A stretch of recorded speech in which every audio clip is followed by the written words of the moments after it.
Good evening सभी को। जय श्री कृष्ण। सभी बच्चे आ जाइए फटाफट से।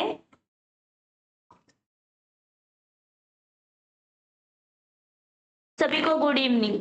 आ जाइए सभी बच्चे। चलिए ऑडियो वीडियो क्लियर है, यस या नो बता दो एक बार, फिर क्लास को स्टार्ट करते हैं। Good evening Saraswati, Trupal, Mayuri.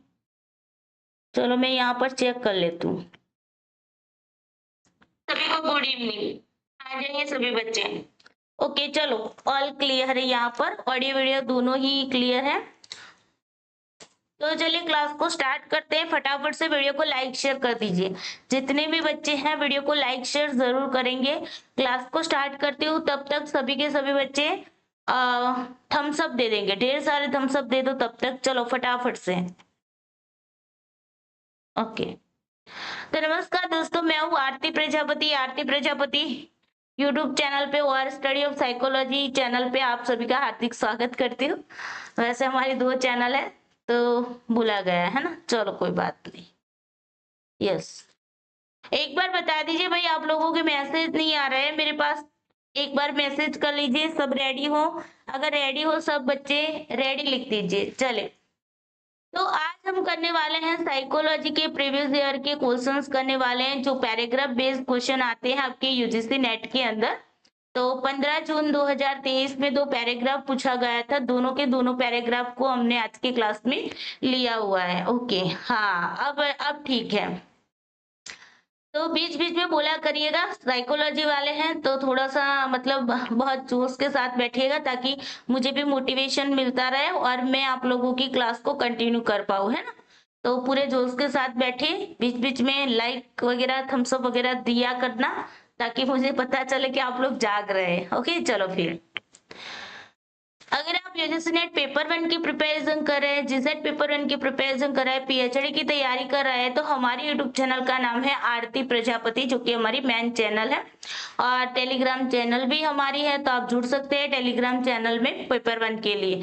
Paper two जिन लोगों का साइकोलॉजी है, अगर आप यूजीसी नेट पेपर टू की प्रिपरेशन साइकोलॉजी से कर रहे हैं, जीसेट पेपर टू की प्रिपरेशन साइकोलॉजी से कर रहे हैं, पीएचडी की तैयारी साइकोलॉजी से कर रहे हैं, तो हमारी यूट्यूब चैनल का नाम है स्टडी ऑफ साइकोलॉजी, जहां पर अभी आप वीडियो को देख रहे हैं। टेलीग्राम चैनल भी हमारी है, तो आप जुड़ना चाहते हैं तो जुड़ सकते हैं। Yes ma'am, ready, very good. चलो फिर, आप सब रेडी हो तो मैं भी रेडी हूँ। चलो स्टार्ट करते हैं। पैराग्राफ है, पैराग्राफ दिया होता है, उनमें से क्वेश्चन दिए होते हैं। कभी कभी हमें ये भी लगता है कि मैं पैराग्राफ में तो वो बात बताई ही नहीं थी कि जो क्वेश्चन में पूछी गई है ना। तो देखिए, ऑलवेज याद रखिए कि पैराग्राफ जो होता है वो थियरी बेस्ड होता है, तो कॉन्सेप्चुअल होता है, थियरी बेस्ड होता है। यानी कि आपको उस जो भी पैराग्राफ में जिसके भी बारे में बात बताई जा रही है, उसके बारे में थियरी आपको पता होनी चाहिए, उसके जो भी कॉन्सेप्ट होते हैं वो पता होने चाहिए, तब जाके आप क्वेश्चन के आंसर कर पाओगे। ओके, सो ये थोड़ा सा ध्यान में रखिएगा। चलिए मैं आप लोगों को ले चलती हूँ पैराग्राफ पे।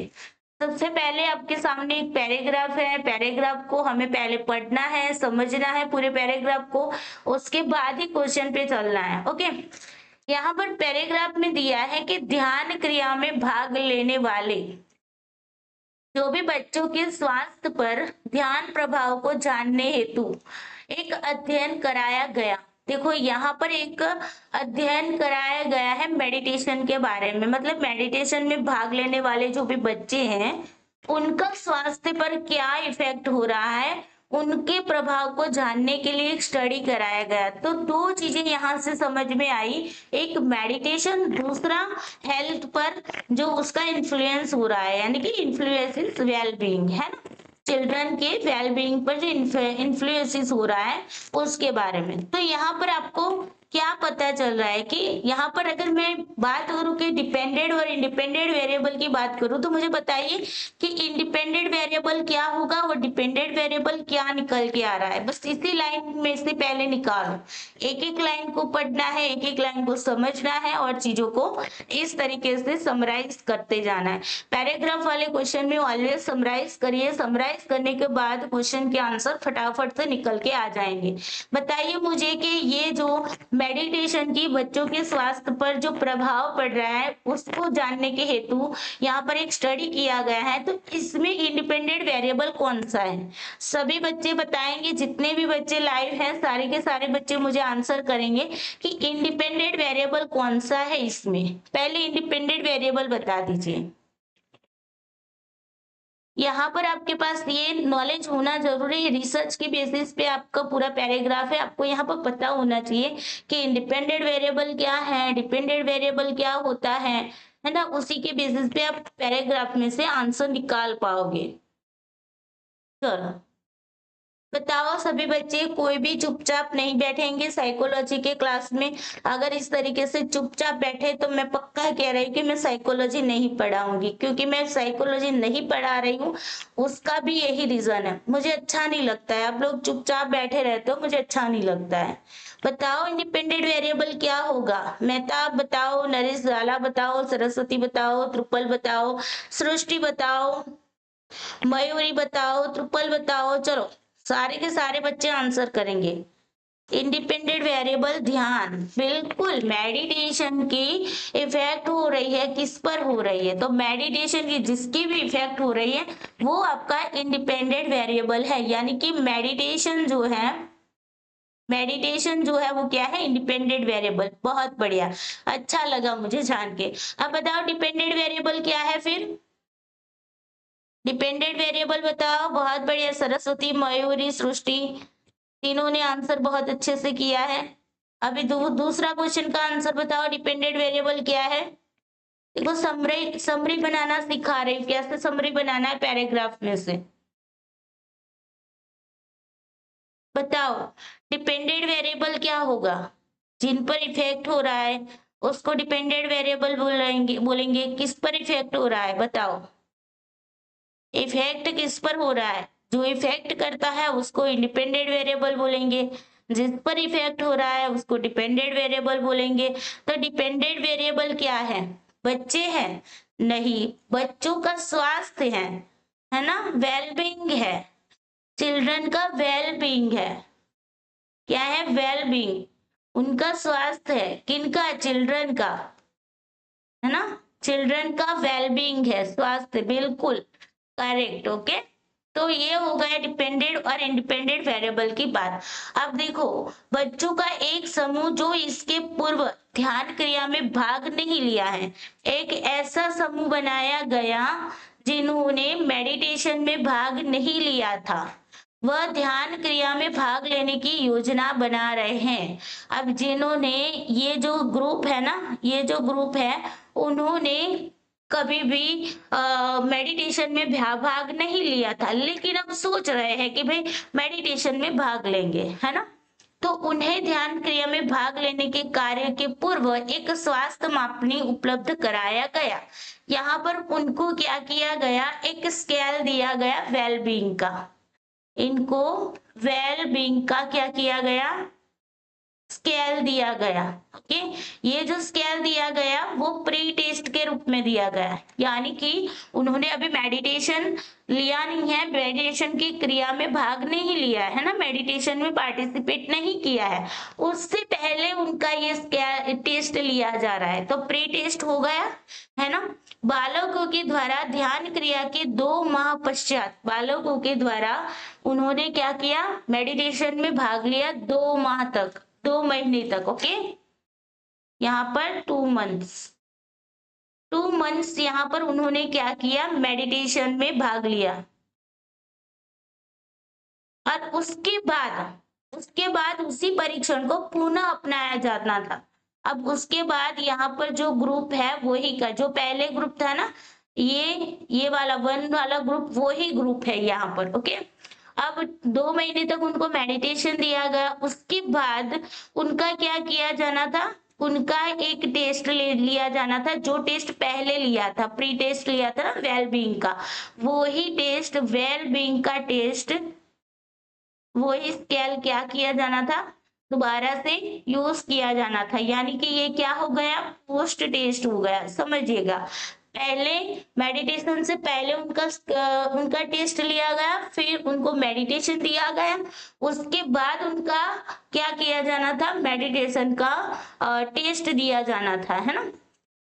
अब देखो, स्वास्थ्य को मापन अंतराल पैमाने पर क्रिया जाना था। देखो, स्वास्थ्य को जो हेल्थ है, वेलबींग है, उसका मेजर किस पे किया जाना था, अंतराल पैमाने, यानी कि अंतराल को इंटरनल इंटरनल स्केल बोलते हैं, या फिर आप इंटरवल इंटरवल स्केल, है ना, उस पर उसको मेजर किया जाना था। अब इंटरवल स्केल क्या होता है, मैंने आप लोगों को पढ़ाया है कि चार प्रकार के स्केल होते हैं। एक होता है नॉमिनल, है ना, जहां पर नेम बेस होता है।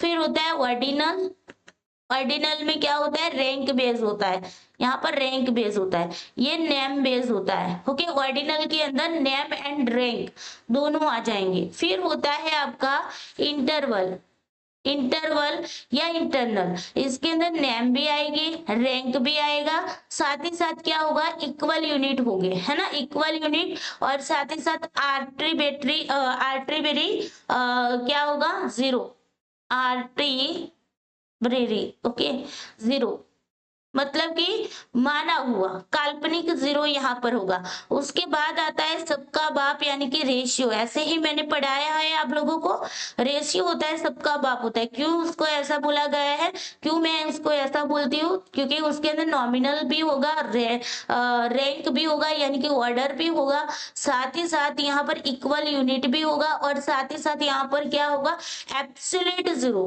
देखो, एब्सोल्यूट जीरो है, एब्सोल्यूट आर्बिट्रेरी जो जीरो है उनमें डिफरेंस होता है।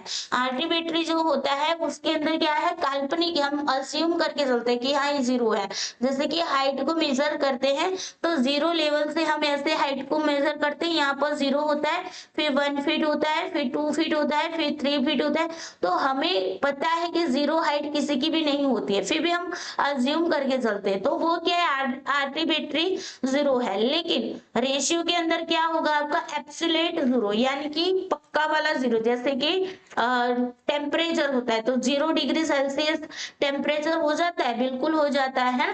तो ये क्या है, एब्सोल्यूट जीरो। तो रेशियो के अंदर नॉमिनल, रैंकिंग, यानी कि ऑर्डर, इक्वल यूनिट्स होते हैं, और एब्सोल्यूट जीरो होता है। ओके, तो इस तरीके से यहाँ पर जो पैराग्राफ दिया है उसके अंदर जो वेलबींग जो मेजर किया जा रहा है वो किसके बेसिस पे किया जा रहा है, इंटरवल स्केल के बेसिस पे किया जाता है ना। अब मैंने यहाँ पर आपको ये जो 4 स्केल के बारे में जब पढ़ाया था तब मैंने बताया था कि जब भी आपका क्वालिटेटिव होगा ना, क्वालिटेटिव रिसर्च होगा, तब हम क्या करते हैं, नॉमिनल और ऑर्डिनल का यूज करते हैं, रैंक वगैरह देते हैं, नाम देते हैं। क्वालिटेटिव रिसर्च में जब आपका क्वांटिटेटिव रिसर्च होता है तो उसके अंदर हम इंटरवल और रेशियो का यूज करते हैं। साइकोलॉजी में ज्यादातर इंटरवल का यूज होता है ना। तो ये चीजें थोड़ी थोड़ी बेसिक से है, वो आपको याद रखनी है, थियरी बेस्ड है ना चीजें, तो उसको याद रखना है। अब आगे देखते हैं कि जिसमें उच्चतर प्राप्तांक उच्चतर स्वास्थ्य को इंगित करता है, मतलब कि जितना हाई स्कोर होगा उतना ही आपका स्वास्थ्य कैसा होगा, हाई होगा। समझ रहे हैं ना, ये जो स्केल है उसका स्केल के जो नॉर्म्स है वो नॉर्म्स किस तरीके से बनाए गए, जितनी आपकी स्कोर हाई होंगे उतना ही आपका वेलबींग कैसा होगा, हायर होगा, अच्छा स्वास्थ्य माना जाएगा। अगर अच्छे स्कोर है, हाई स्कोर है, तो हाई स्वास्थ्य माना जाएगा। उसके बाद बताया जा रहा है कि पैमाने पर प्राप्तांक सामान्य रूप से बंटित किया गया है। देखो, बहुत ही मेजरली आपको यहाँ पर एक चीज बता दी गई कि नॉर्मली डिस्ट्रीब्यूट है, इसके जो भी स्कोर मिले है ना, वो स्कोर कैसे मिले, नॉर्मली डिस्ट्रीब्यूट। नॉर्मली डिस्ट्रीब्यूट का मतलब होता है कि जब भी हम इसको क्या करते हैं, जब भी हम इसको कर्व के रूप में हम उसको देखते हैं तो इसका जो कर्व बनेगा वो नॉर्मल बनेगा, मतलब कि दोनों साइड पे कैसा बनेगा, समान रूप से मतलब यहाँ पर 50% स्क्वायर होंगे और यहाँ पर भी 50% स्क्वायर होंगे, है ना। तो नॉर्मल डिस्ट्रीब्यूटेड की बात हो रही है यहाँ पर। जब नॉर्मल डिस्ट्रीब्यूटेड की बात हो रही है तो उसका मतलब होता है कि यहाँ पर जो भी टेस्ट यूज होगा, स्टेटिस्टिकल टेस्ट, वो कैसा होगा, पैरामेट्रिक टेस्ट होगा, है ना, पैरामेट्रिक। पैरामेट्रिक टेस्ट यहाँ पर यूज किया होगा। ओके, और the square are given below. Okay, यहाँ पर जो स्क्वायर है वो यहाँ दिए हुए हैं, तो हम उसी स्क्वायर को यहाँ पर देख लेते हैं। स्क्वायर में देखो पहले क्या था, किसी बच्चे का पहले 4 स्क्वायर आया, आफ्टर मेडिटेशन के बाद उसका 6 स्क्वायर आया, यानी कि यहाँ पर इसको सुधार हुआ। किसी बच्चे का 8 स्क्वायर था, मेडिटेशन के बाद उसका स्क्वायर 5 आया, यहाँ पर सुधार नहीं हुआ है। फिर किसी बच्चे का 10 स्क्वायर आया है और फिर आफ्टर मेडिटेशन क्या है 11 स्क्वायर हो गए, मतलब ये अच्छा माना जाता है। उसके बाद देखो 12 स्क्वायर था पहले, अब उसके क्या है मेडिटेशन के बाद 10 हुए, ये अच्छा नहीं है। फिर यहाँ पर देखो 14 स्क्वायर था और मेडिटेशन के बाद 15 स्क्वायर हुआ, ये अच्छा है। 16 था 17 हुआ, तो ये भी अच्छा है। 18 था 16 है, तो नहीं अच्छा है। बस आपको सिर्फ यहाँ पर ऐसे ही दिया हुआ है। ओके, अब देखो यहाँ पर एक और चीज क्या देखने को मिल रहा है, एक और चीज हमें ये देखने को मिल रही है कि टोटल स्टूडेंट कितने हुए, 1 2 3 4 5 6 और 7। टोटल स्टूडेंट कितने मिले हैं आपको, टोटल मिले हैं 7 स्टूडेंट है। और वही पहले उनका टेस्ट लिया गया 7 स्टूडेंट का, उसी 7 स्टूडेंट का प्री टेस्ट पोस्ट टेस्ट में क्या होता है, जो भी आपका सैंपल होता है ना, तो वो पहले भी वही रहता है और बाद में भी वही सैंपल ही रहता है। मतलब उसके अंदर जो भी सब्जेक्ट होंगे वो चेंज नहीं होंगे। सब्जेक्ट मतलब पार्टिसिपेट करने वाले जो लोग होंगे वो चेंज नहीं होंगे, है ना, वही के वही ही रहेंगे। इस क्लियर यहाँ पर, इतना सबको समझ आ गया। पैराग्राफ में बता दूं, पैराग्राफ समझ आ गया हो तो पी लिख दीजिए फटाफट से। अगर पैराग्राफ समझ आ गया है तो पी लिख दीजिए। तो फिर हम चलते हैं क्वेश्चन की ओर। ओके, क्वेश्चन किस तरीके से बनते हैं, कैसे सॉल्व करने हैं, मैं आपको बताऊंगी। चलो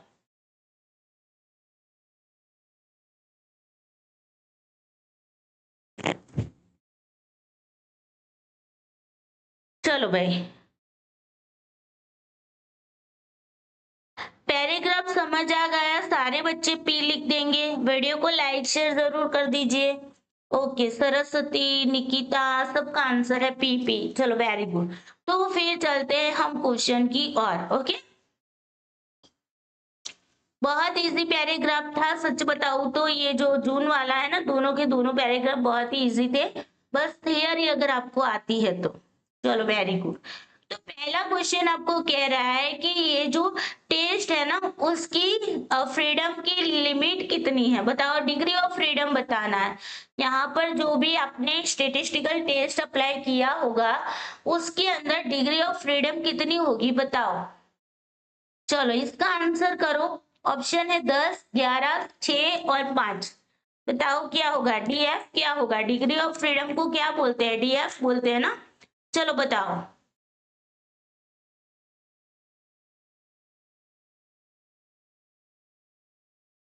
आंसर करो, जो भी आंसर आता है वैसा करो, मैं इसको एक्सप्लेन करूंगी, आपको समझाऊंगी, टेंशन मत लीजिए। ओके, अगर आपको ये बहुत ही हार्ड लग रहा है तो टेंशन मत लीजिए, मैं बहुत इजी वे में समझाऊंगी। आंसर करिए, क्वेश्चन नंबर लिखिए और आंसर करिए, फटाफट से आंसर करेंगे सभी बच्चे। जो भी आता है, अभी अभी समझ, बिना समझे अगर आपको नहीं भी समझ आता है, अगर आपके पास इसका नॉलेज भी नहीं है तो भी कोई दिक्कत नहीं है, मैं बैठी हूँ आपको समझाने के लिए। ओके,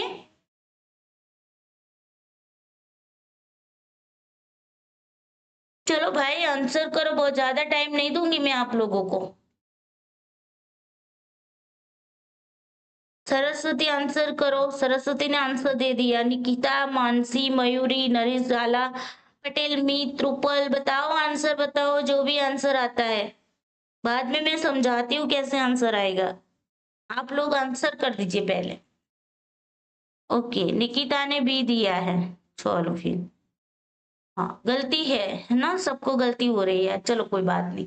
अभी यहाँ पर समझिए कि आपको यहाँ पर पैराग्राफ में साफ साफ दे दिया गया है कि नॉर्मल डिस्ट्रीब्यूटर है ना, जो भी स्केल आपको, जो भी स्क्वायर्स मिले वो नॉर्मल डिस्ट्रीब्यूट के हिसाब से, है ना, ये दिया है नॉर्मल डिस्ट्रीब्यूट। अब जब भी नॉर्मल डिस्ट्रीब्यूट की बात आती है तो वहां पर किसकी बात आ जाएगी, पैरामेट्रिक की हो जाएगी। पैरामेट्रिक की हो जाएगी, यानी कि यहाँ पर जो भी टेस्ट लगा होगा वो कौन सा लगा होगा, पैरामेट्रिक टेस्ट लगा होगा, है ना। तो इक्वल है तो फिर पैरामेट्रिक टेस्ट है। पैरामेट्रिक टेस्ट के अंदर एक तो आपका आता है टी टेस्ट आता है ना। फिर दूसरा आपका आता है एफ टेस्ट आता है, जिसको हम अनोवा भी बोलते हैं, है ना, अनोवा भी बोलते हैं। अनोवा का फुल फॉर्म क्या होता है बताओ, अनोवा का फुल फॉर्म बता लो भाई। अनोवा, है ना, एनालिसिस ऑफ वेरिएंस, यही होता है। तो ये जो आपके दो टेस्ट है, टी टेस्ट और एफ टेस्ट है, तो इसके अंदर हम क्या करते हैं। अब यहाँ पर आपके पास ग्रुप कितने हैं, आपके पास इंडिपेंडेंट वेरिएबल तो एक ही है ना। ग्रुप कितने हैं, दो ही है ना, मतलब कि प्री टेस्ट पोस्ट टेस्ट वाला है आपके पास, और एक ही इंडिपेंडेंट वेरिएबल है, डिपेंडेंट वेरिएबल भी एक है। तो वहां पर कौन सा लगेगा, टी टेस्ट लगेगा। अब टी टेस्ट के भी टाइप्स होते हैं, एक होता है one sample T test. One sample T test में क्या होगी, एक ही पॉपुलेशन होगी, उनमें से एक ही सैंपल को लेते हैं, तो उसको बोलते हैं वन सैंपल टी टेस्ट। दूसरा होता है, ये टी टेस्ट के बारे में बता रही हूँ, ओके। दूसरा होता है आपका इंडिपेंडेंट टी टेस्ट। दूसरा क्या होता है, इंडिपेंडेंट टी टेस्ट। मैं यहां से हटा रही हूँ, ओके, इसको यहाँ पर लिख देती हूँ। टी टेस्ट हो गया आपका, एफ टेस्ट हो गया, है ना। और कोरिलेशन हो गया पियर्सन कोरिलेशन। कोरिलेशन भी कौन सा, पियर्सन। पियर्सन यानी कि आर लगेगा, पियर्सन। एक सेकंड लिख लेती हूँ, पियर्सन कोरिलेशन, है। देखो वन टी टेस्ट के टाइप्स की मैं बात करूं, ये टाइप्स ऑफ टी टेस्ट, है ना। टी टेस्ट के टाइप्स की बात करूं तो पहला तो वन सैंपल टी टेस्ट होता है, जहां पर एक ही सैंपल होता है ना, और पॉपुलेशन भी एक ही होती है। इंडिपेंडेंट में क्या होगा, इंडिपेंडेंट सैंपल टी टेस्ट। अब इसमें क्या होगा, दो पॉपुलेशन होगी अलग अलग से, दोनों का सैंपल भी अलग अलग होगा। समझ आया ना, दो ग्रुप तो होंगे लेकिन दोनों पॉपुलेशन अलग अलग से होंगी, सैंपल भी दोनों का अलग अलग से होगा। और तीसरा आपका आता है पेयर। पेयर टी टेस्ट भी बोलते हैं इसको, या आप उसको डिपेंडेंट टी टेस्ट भी बोलते हैं, ओके। मैं डी लिखती हूँ डिपेंडेंट का, डिपेंडेंट टी टेस्ट भी बोलते हैं, या आप उसको कोरिलेशन टी टेस्ट भी बोलते हैं, कोरिलेटेड टी टेस्ट भी इसको बोला जाता है। Is this clear. अब देखो यहाँ पर अगर मैं डिग्री ऑफ फ्रीडम की बात करूं तो मुझे ये बताइए कि यहाँ पर वन सैंपल टी टेस्ट में एक ही सैंपल है आपके पास, तो एक सैंपल का एन हो जाएगा, उनमें से फ्रीडम, डिग्री ऑफ फ्रीडम का मतलब क्या होता है कि अगर मान लो कि आपके पास 4 टी शर्ट है, क्या है आपके पास 4 टी शर्ट है। अब ये 4 टी शर्ट आपको 4 दिन को पहननी है, मंडे को, फिर ट्यूसडे को, वेडनेसडे को, और आपको क्या है थर्सडे को, है ना। तो मंडे को जब आप पहनोगे तो आपके पास 4 टी शर्ट है, आपके पास इतनी फ्रीडम है कि कोई भी आप एक ले सकते हो। आपने ले ली, यहाँ पर हम नंबर दे दे 1 2 3 4 टी शर्ट के नंबर, आपने ले ली, चूज कर ली तीसरे नंबर की टी शर्ट को। ट्यूसडे को अभी भी आपके पास क्या है, 3 टी शर्ट अभी आपके पास है, जिनमें से आप एक को पहनना चाहोगे, आपने ले लिया 2 नंबर वाली, ओके। तो यहाँ पर आपके पास अभी भी फ्रीडम थी, तो यहाँ पर आपने दो नंबर की टी शर्ट ले ली। फिर वेडनेसडे आया तो आपके पास 2 टी शर्ट रही, एक नंबर वाली, एक 4 नंबर वाली, आपने ले ली 4 नंबर वाली, है ना, आपने ले ली 4 नंबर वाली। अब मुझे बताओ कि लास्ट टाइम पे थर्सडे है, तो थर्सडे को अब आपके पास कितनी फ्रीडम है, आपके पास एक ही है, फ्रीडम ही नहीं है। अब आपको इसको तो पहनना ही होगा, चाहे कुछ भी कर लो। तो 1 नंबर वाली यहाँ पर आपने पहन ली, मतलब आपके पास फ्रीडम कब तक थी, 3 डेज तक आपके पास फ्रीडम थी कि आप चाहे जो चाहो वो टी शर्ट पहन सकते थे, है ना। लेकिन चौथे दिन पे आपके पास कोई भी डिग्री ऑफ फ्रीडम नहीं थी, आपके पास कोई भी फ्रीडम नहीं थी, है ना। तो इसी वजह से हम एक को माइनस करते हैं। क्या करते हैं? एक को माइनस करते हैं। एन क्या होता है? आपके सैंपल का नंबर होता है। जितने लोग होते हैं, जो पार्टिसिपेट करने वाले लोग होते हैं, उनमें से एक को आप माइनस कर लो। तो ये हो गया फॉर्मूला आपका वन सैंपल टी टेस्ट का हो गया, है ना। अगर मान लो कि हमारे जो पैराग्राफ है, वो पैराग्राफ में टोटल कितने स्टूडेंट है, तो हमने यहाँ पर काउंट भी किए थे, 7 स्टूडेंट है ना। 7 स्टूडेंट की बात हो रही है, तो 7 में से मैं एक निकालूंगी तो 6 लोग रहेंगे। मतलब कि मेरे डीएफ कितना आया? डीएफ 6 आया। 6 लोगों तक मुझे फ्रीडम मिलेगी, लास्ट वाले में नहीं मिलेगी, है ना। अब उसी तरीके से इंडिपेंडेंट सैंपल टी टेस्ट में क्या हो जाएगा भाई? दो अलग अलग पॉपुलेशन है, दोनों का अलग अलग सैंपल है, तो दोनों के बारे में बताएंगे। अब देखो, पहले वाला सैंपल है उसको हम N1 ले लेते हैं, दूसरे वाले का N2 ले लेते हैं, और जो डिग्री ऑफ फ्रीडम का आपका फॉर्मूला है N-1, तो यहाँ पर भी क्या करेंगे? N-1, और यहाँ पर भी करेंगे N-1। इन दोनों का प्लस कर देंगे तो हमें क्या मिल जाएगा? इंडिपेंडेंट सैंपल टी टेस्ट का डीएफ। तो कैसे होगा इसका formula? N1 plus N2 minus क्या हो जाएगा? 2, क्योंकि 1 प्लस 1 2 हो जाएगा, और साइन कौन सा रहेगा? माइनस वाला रहेगा। Is this clear? ये बन गया आपका इंडिपेंडेंट सैंपल टी टेस्ट का फॉर्मूला डिग्री ऑफ फ्रीडम का। अब लास्ट में है आपके पास पेयर टी टेस्ट। पेयर में क्या होगा? पेयर बनी है। पेयर बनी है, इसका मतलब है कि जो पहले ग्रुप था, उसी ग्रुप पे हम क्या करते हैं? उनको इंडिपेंडेंट वेरिएबल देते हैं, और उसी ग्रुप को बाद में भी हम क्या करते हैं? मेजर करते हैं। मतलब पहले प्री टेस्ट देते हैं उनको, फिर हम उनको क्या देंगे? इंडिपेंडेंट वेरिएबल देंगे, और उसके बाद हम उसी ग्रुप पे, उसी सैंपल पर क्या करेंगे? पोस्ट टेस्ट लेंगे। मतलब सैंपल यहाँ पर क्या है? एक ही है सैंपल, है ना। जो पहले ग्रुप में जो सैंपल था, वही सैंपल, वही लोग आपके पोस्ट में होंगे, मतलब बाद में होंगे। तो यहाँ पर पेयर टी टेस्ट बोल दो, या फिर डिपेंडेंट टी टेस्ट, मतलब डिपेंडेंट है ना, ये पहले वाले में डिपेंडेंट है, और कोरिलेट, दोनों ही एक दूसरे से कोरिलेटेड, संबंधित है। ओके, इसलिए इसको कोरिलेटेड टी टेस्ट बोलते हैं। अब इसमें कितना ग्रुप, तो आपके पास ग्रुप तो भले ही यहाँ पर 2 आपके पास है, लेकिन वैसे सैंपल तो एक ही है ना। तो सैंपल एक है, तो N-1 हो जाएगा आपका। ये क्या हो जाएगा? N-1 हो जाएगा। तो अब आपके पास क्या है? आपके पास पैराग्राफ में क्या दिया है? पेयर टी टेस्ट ही लग रहा है ना, क्योंकि पेयर में ही है, ग्रुप में है, पहले प्री टेस्ट लिया, बाद में पोस्ट टेस्ट लिया। तो ये कौन सा टी टेस्ट यहाँ पर लगा होगा? पैराग्राफ में पेयर टी टेस्ट लगा होगा, या फिर आप बोल सकते हो डिपेंडेंट टी टेस्ट लगा है, या कोरिलेटेड टी टेस्ट लगा है ना। तो उसी के हिसाब से यहाँ पर आपका फॉर्मूला बन गया N-1। तो हमारे पास कितनी संख्या है? हमारे पास जो स्टूडेंट है वो कितने हैं? 7 है। 7-1 करेंगे तो हमारे पास डीएफ कितना निकल के आ गया? 6 आ गया। तो यहाँ पर आंसर कौन सा आएगा? 3rd is the correct answer. समझ आया? Yes, very good.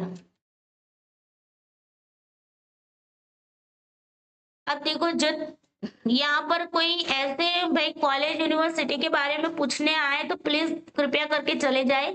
यहाँ पर हमारा काम सिर्फ और सिर्फ पढ़ना है। ओके, तो प्लीज दूसरी चर्चा मत करिए, और यहाँ पर जो पढ़ाया जा रहा है, सिखाया जा रहा है, उसी पर फोकस करिए सारे के सारे बच्चे। तो आई होप आपको ये तीनों टी टेस्ट के बारे में भी मैंने आपको डिटेल्स में समझा दिया। साथ ही साथ डिग्री ऑफ फ्रीडम जब निकालने की बात आती है तो कैसे निकाला जाता है वो भी मैंने आपको यहाँ पर बता दिया। तो देखो, यहाँ पर मैंने लिखा ही हुआ है। ओके, 1 सैंपल टी टेस्ट का डीएफ होगा N-1। इंडिपेंडेंट टी टेस्ट में 2 पॉपुलेशन होती है, 2 सैंपल होते हैं, इसी वजह से हम क्या करते हैं? N-1 प्लस N2 माइनस 2, या तो फिर आप ऐसे भी कर सकते हैं, N-1 माइनस क्या करेंगे? 1 कर दो, फिर यहाँ पर क्या करो? प्लस N2 माइनस 1 कर दो। ओके, इस तरीके से भी कर सकते हो। पेयर टी टेस्ट का डिग्री ऑफ फ्रीडम वही होगा जो 1 सैंपल टी टेस्ट में लगता है, वही। इस क्लियर ना? सबको समझ आ गया? चलो फिर क्वेश्चन नंबर 2 पे आ जाओ। क्वेश्चन नंबर 2 कह रहा है कि आंकड़े का विश्लेषण करने हेतु कौन से सांख्यिकीय परीक्षण को प्रयुक्त करना चाहिए। अगर आपके पास जो पैराग्राफ दिया है उसमें आपको स्टेटिस्टिकल टेस्ट यूज करना है, तो कौन सी टेस्ट का यूज करोगे डेटा का एनालिसिस करने के लिए? ओके, आंसर करिए, Mann Whitney U test, Wilcoxon sign rank test, correlated T test या इंडिपेंडेंट टी टेस्ट, बताओ आंसर।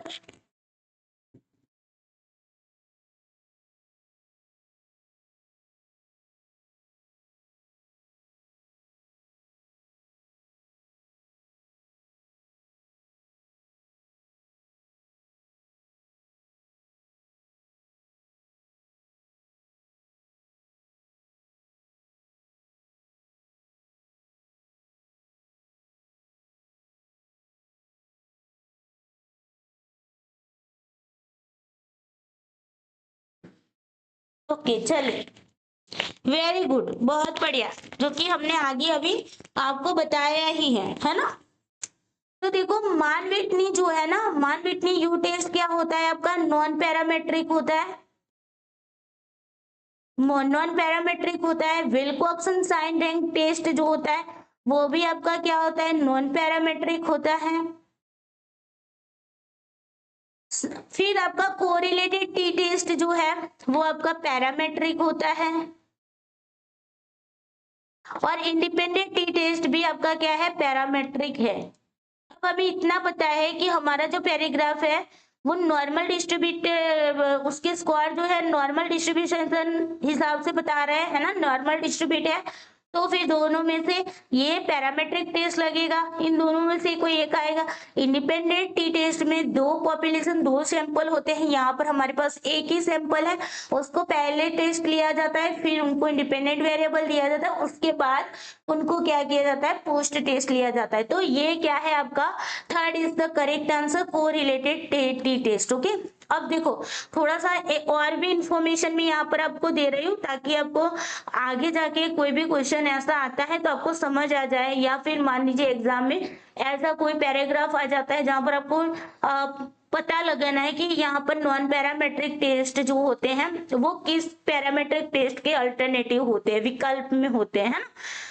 तो देखो यहाँ पर मान देखो, जो पैरामीटर्स को फॉलो करते हैं उनको पैरामेट्रिक टेस्ट बोलते हैं, जो पैरामीटर्स को फॉलो नहीं करते हैं उनको हम नॉन पैरामेट्रिक बोलते हैं ना। पैरामीटर्स के अंदर बहुत सारी चीजें आती है, जैसे कि नॉर्मल डिस्ट्रीब्यूशन होना चाहिए, कर्व जो है वो नॉर्मल बनना चाहिए, है ना। तो बहुत सारी उसकी अजम्पशन होती है, वो अजम्पशन को फॉलो करते हैं तो हम पैरामेट्रिक टेस्ट में उसको यूज करते हैं। अगर वो अजम्पशन कंप्लीट नहीं करते हैं तो नॉन पैरामेट्रिक में आ जाता है ना।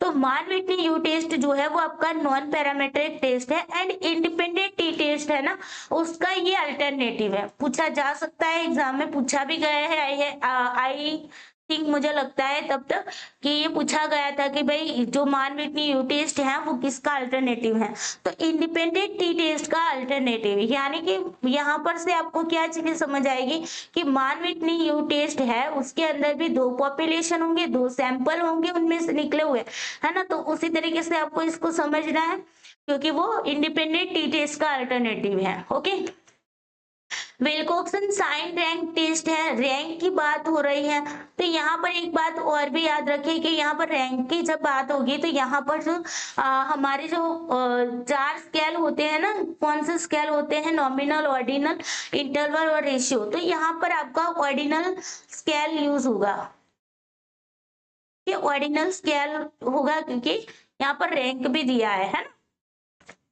अब ये भी नॉन पैरामेट्रिक टेस्ट है। डिपेंडेंट टी टेस्ट जो होता है, जो जिनको हम पैर टी टेस्ट बोलते हैं, या कोरिलेटेड टी टेस्ट जो हमारे पैराग्राफ में दिया, उसी का अल्टरनेटिव होता है विल्कोक्सन साइन रैंक टेस्ट। ओके, उसके बाद आता है कोरिलेटेड टी टेस्ट, मैंने बता दिया पैरामेट्रिक होता है, पैर टी टेस्ट या डिपेंडेंट टी टेस्ट, या उसको कोरिलेटेड टी टेस्ट भी बोलते हैं। इंडिपेंडेंट टी टेस्ट होता है वो पैरामेट्रिक टी टेस्ट होता है। तो थोड़ी सी बेसिक से जानकारी भी मैंने आप लोगों को यहाँ पर दे दी। कौन सा आंसर आएगा यहाँ पर, अभी हमारे जो क्वेश्चन है उसके according third is the correct answer. चलो क्वेश्चन नंबर 3 करिए।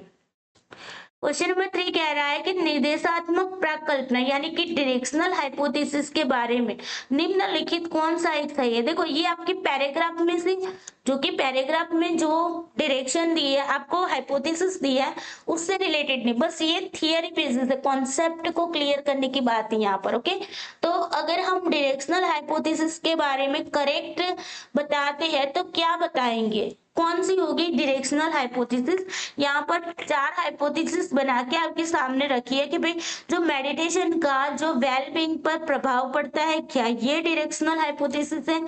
मेडिटेशन का वेल बीइंग पर पॉजिटिव इफेक्ट होता है, क्या वो डायरेक्शनल हाइपोथेसिस है? तीसरा है मेडिटेशन का वेल बीइंग पर पॉजिटिव एंड नेगेटिव इफेक्ट होता है। और फिर आपको बताया गया है फोर्थ में कि मेडिटेशन में क्या है वह वेल बीइंग के लिए निर्देश निहित होते हैं, मतलब डायरेक्शन उसके अंदर होते हैं।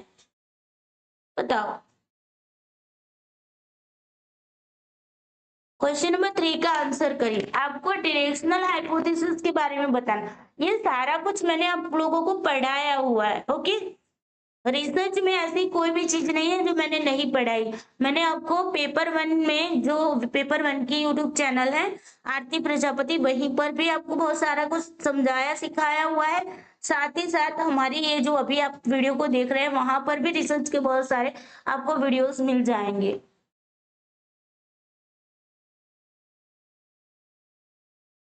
चलो, वेरी गुड। मेहताब का आंसर आ गया है। बाकी सारे बच्चे बताओ। ओके, जिन्होंने सेकंड आंसर किया है वो ही सही है। ओके, मेडिटेशन का पॉजिटिव इफेक्ट होता है वेल बीइंग पर। ओके, क्योंकि देखो पहला वाला तो होगा ही नहीं, क्योंकि डायरेक्शनल में क्या होगा? डायरेक्शनल हाइपोथेसिस आपको एक डायरेक्शन बताती है। एक क्या बताती है? आपको एक डायरेक्शन बताती है कि भाई हाँ ऐसा होगा, ज्यादा होगा, कम होगा, इफेक्ट पॉजिटिव होगा, नेगेटिव होगा, ये बताती है। आपको एक प्रॉपर डायरेक्शन में आपको बताती है। नल हाइपोथेसिस बताती है कि दोनों में डिफरेंस नहीं है, नो डिफरेंस, मतलब दोनों समान है। और यहाँ पर हमें प्रॉपरली डायरेक्शन दी जाती है कि भाई हाँ ज्यादा होगा, कम होगा, पॉजिटिव होगा, नेगेटिव होगा, ये आपको एक डायरेक्शन बताता है ना। तो यहाँ पर क्या बताया गया है पहले में कि मेडिटेशन का जो वेल बीइंग पर प्रभाव पड़ता है। अब देखो प्रभाव पड़ता है लेकिन कैसा पड़ता है वो नहीं बताया, कि पॉजिटिव इफेक्ट होती है या नेगेटिव इफेक्ट होती है, ये हमें क्लियरली नहीं बताया, इसलिए पहले वाली नहीं आएगी। दूसरे वाले को देखो कि पॉजिटिव इफेक्ट होता है, तो प्रॉपरली डायरेक्शन में हमें बताया गया है, इसलिए ये सही है। तीसरा क्यों सही नहीं? आप बोलोगे मैम यहाँ पर पॉजिटिव और नेगेटिव इफेक्ट पड़ता है, ये बताया। तो देखो जहां पर पॉजिटिव इफेक्ट पड़ता है वहां पर नेगेटिव इफेक्ट नहीं हो सकता, जहां पर नेगेटिव इफेक्ट होता है वहां पर पॉजिटिव नहीं होगा, तो दोनों में से किसी एक की ही बात होगी, है ना। तो इसी वजह से ये आपकी जो है वो गलत हाइपोथेसिस है, डायरेक्शन नहीं बता रही, नॉन डायरेक्शनल हाइपोथेसिस है ये आपकी, है ना। और देखो ध्यान क्रिया में, मेडिटेशन में स्वास्थ्य के लिए निर्देश जो होते हैं, डायरेक्शन होते हैं, वो निहित होता है, ये तो कोई हाइपोथेसिस है ही नहीं वैसे भी, है ना। तो second is the correct answer. Okay, जो लोग 3 बता रहे हैं वो लोग अपनी थोड़े आंसर को चेंज कर लीजिए, क्योंकि प्रॉपरली डायरेक्शन बताना है। पॉजिटिव तो पॉजिटिव, नेगेटिव तो नेगेटिव, दोनों साथ में नहीं चल सकते, समझ रहे हैं ना। कोई एक ही चलेगा आगे, इस तरीके से समझना है। चलो आ जाइए क्वेश्चन नंबर 4 पे आ जाए। क्वेश्चन नंबर 4 कह रहा है कि इंटरवल जो स्केल है उसके रिगार्डिंग यहाँ पर क्या करेक्ट है? इंटरवल स्केल के बारे में पूछा गया है। अब देखो ये तो कोई आपको पैराग्राफ में दिया नहीं था, सिर्फ यहाँ पर पैराग्राफ में आपको बताया गया था कि भाई जो स्केल यूज किया गया वो इंटरवल स्केल के बेसिस पे यूज किया गया है, बस इतना ही दिया है ना।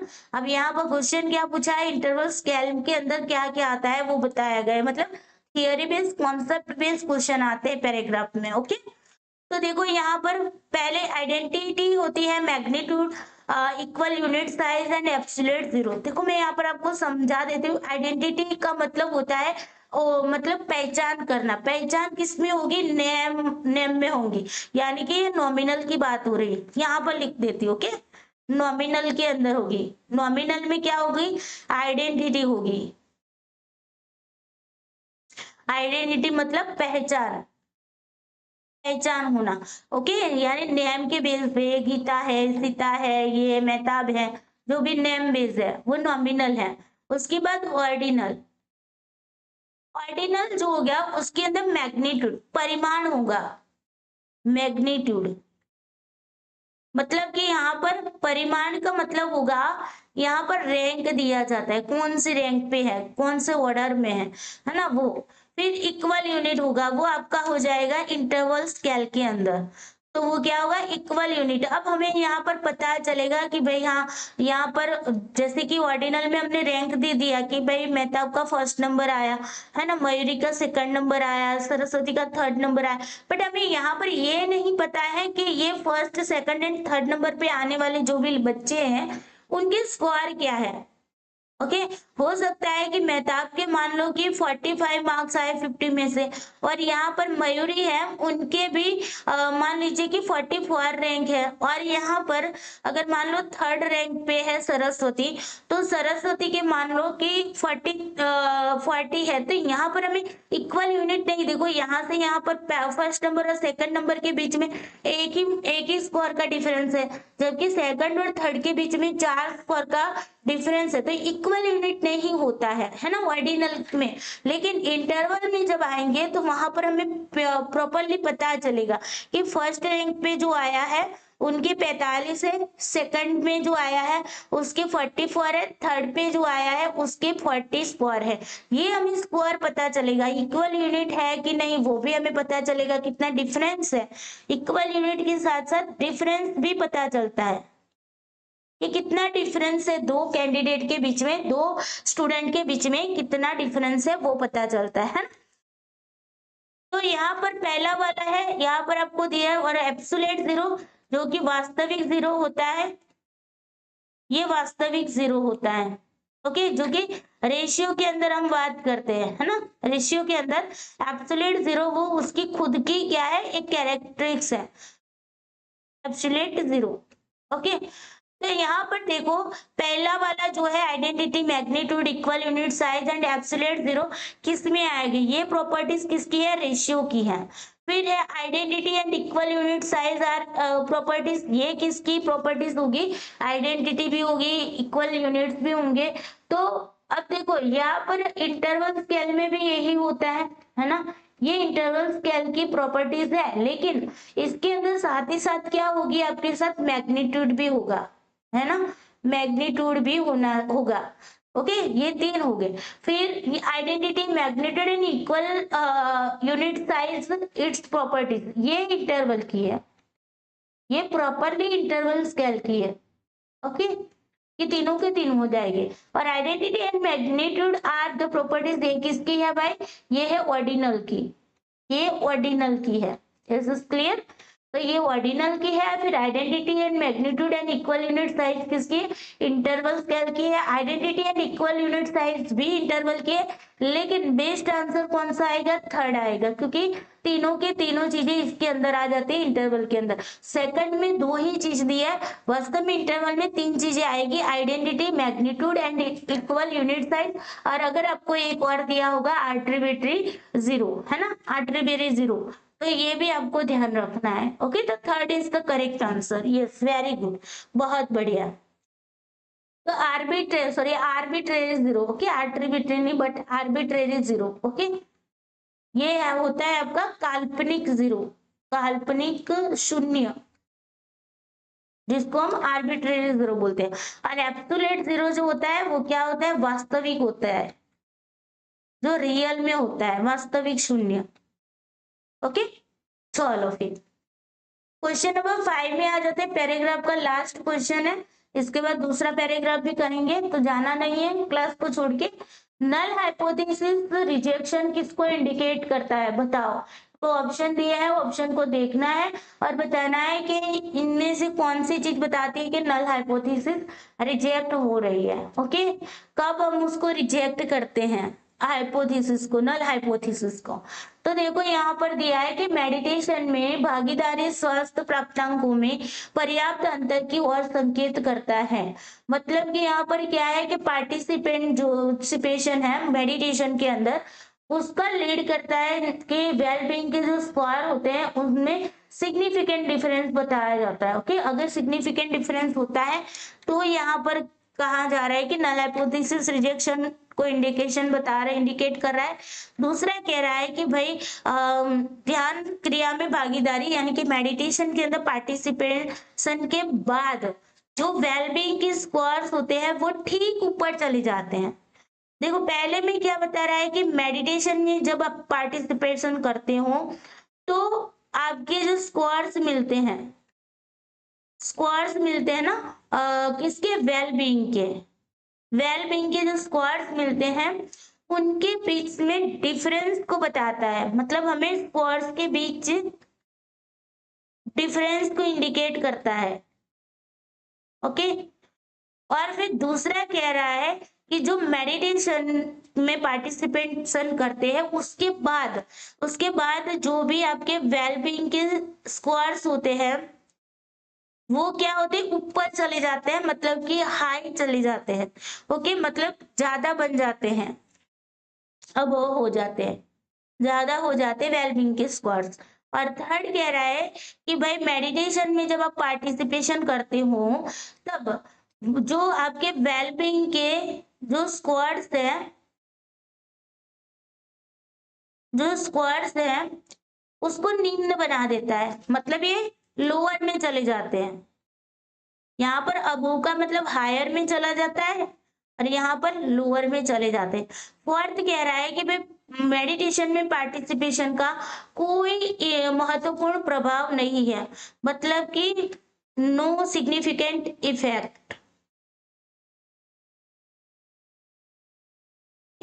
बताओ इन चारों में से कौन सी चीज आपको बता रही है कि नल हाइपोथेसिस जो है वो क्या हो रही है, रिजेक्ट हो रही है। बताओ कब होगी नल हाइपोथेसिस रिजेक्ट? तेरा मेरा कोई नाता नहीं है। दोनों सेम है ना? तेरा मेरा कोई रिश्ता नहीं है, नहीं होगा भाई, वो कोरिलेशन में आएगा। तेरा मेरा जो जीरो कोरिलेशन होता है ना उसमें आएगा कि तेरा मेरा कोई रिश्ता नहीं है ना। लेकिन यहाँ पर तो क्या होगा, दोनों समान होंगे, मतलब ना ही मैं आपके आगे ज्यादा हूँ ना ही मैं आपसे कम हूँ, है ना, तब नल हाइपोथेसिस बनती है। अगर दोनों के बीच में डिफरेंस आ रहा है तो फिर वो क्या हो जाएगी, नल हाइपोथेसिस रिजेक्ट हो जाएगी। तो यहाँ पर ध्यान रखिए कि नल हाइपोथेसिस को H0 से हम इंडिकेट करते हैं, है ना। अब ये H0 कब रिजेक्ट होगी, जब दो वेरिएबल होते हैं, दो वेरिएबल, अब ये दो वेरिएबल के बीच में कोई डिफरेंस नहीं होता है, कोई अंतर नहीं होता है, नहीं होता है। अगर डिफरेंस नहीं है दोनों के बीच में, इसका मतलब दोनों समान है, तो ये क्या हो जाएगी आपकी, एक्सेप्ट हो जाएगी। ये क्या हो जाएगी, एक्सेप्ट हो जाएगी। लेकिन मान लो कि डिफरेंस आ रहा है, मतलब कि अंतर देखने को मिल रहा है, तो फिर क्या होगा, नल हाइपोथेसिस रिजेक्ट हो जाएगी। तो यहाँ पर क्या बताया जा रहा है कि देखो अगर स्क्वायर जो है वो आपके हायर आ रहे है ना, मतलब कि यहाँ पर एक प्राप्तांक ठीक ऊपर चला जाता है, तब हम क्या नल हाइपोथेसिस को रिजेक्शन का ये इंडिकेशन बताएंगे, नहीं, है ना। हम कब बताएंगे कि हमारी नल हाइपोथेसिस रिजेक्ट हुई है, तो जब भी हमारे जो वेलबींग के प्राप्तांक है, स्कोर्स है, उनमें पर्याप्त अंतर होना चाहिए। पर्याप्त मतलब सिग्निफिकेंट डिफरेंस होना चाहिए। ऐसे ही डिफरेंस नहीं होना चाहिए कि भाई हाई है लोअर है, ऐसे नहीं, सिग्निफिकेंट डिफरेंस होता है तो हम उसे बोलते हैं कि हमारी नल हाइपोथेसिस क्या हो रही है, रिजेक्ट हो रही है ना। This is clear. और जो फोर्थ वाला ऑप्शन है ना, भागीदार कोई महत्वपूर्ण प्रभाव नहीं, कोई भी नो सिग्निफिकेंट इफेक्ट, तो ये आपको बता रहे हैं कि नल हाइपोथेसिस एक्सेप्ट हो रही है। ओके, और ये पहला वाला क्या बता रहा है कि नल हाइपोथेसिस रिजेक्ट हो रही है। Is this clear? हाँ बिल्कुल, बिल्कुल मेहताब सही है। चलो फिर, तो यहाँ पर आपके 5 क्वेश्चन समझ में आ गए, पैराग्राफ समझ आ गया हो तो पी लिख दीजिए। चलो, पैराग्राफ और क्वेश्चन दोनों समझ में आ गए तो PQ लिख दीजिए, PQ लिख दीजिए, सभी बच्चे PQ लिख देंगे। फिर हम दूसरे पैराग्राफ पे चलते हैं। दूसरा पैराग्राफ भी इसी तरीके का है, बस थियरी आपको अगर पता है तभी आप उसके आंसर कर पाओगे। पैराग्राफ से आप आंसर सीधा नहीं कर पाओगे। अगर आपके पास जो पैराग्राफ में दिया हुआ कॉन्सेप्ट है उसके बारे में अगर आपके पास जानकारी है तभी आप क्वेश्चन के आंसर कर पाओगे।